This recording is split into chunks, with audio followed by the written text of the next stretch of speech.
Philippine History Quiz. Ano ang tawag sa sinaunang sasakyang pandagat? Dito hinango ang salitang barangay.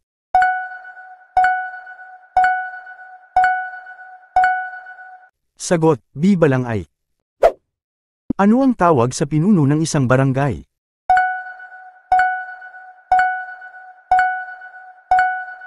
Sagot, A. Dato. Alin sa mga antas ng lipunan ng mga sinaunang Pilipino ang kasama ng dato sa pakikidigma?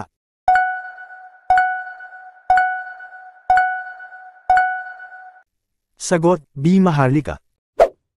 Alin sa mga antas ng lipunan ng sinaunang mga Pilipino ang karaniwan at malalayang mamamayan ng barangay?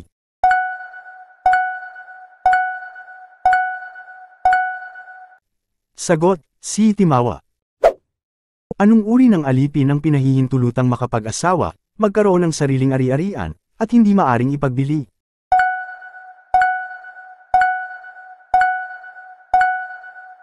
Sagot, A. Aliping namamahay. Ano ang tawag sa namumuno ng mas malalaking barangay?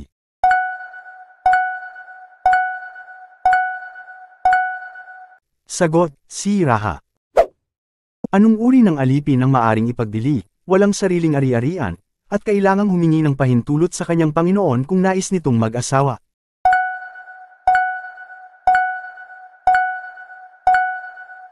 Sagot, B. Aliping sa gigilid.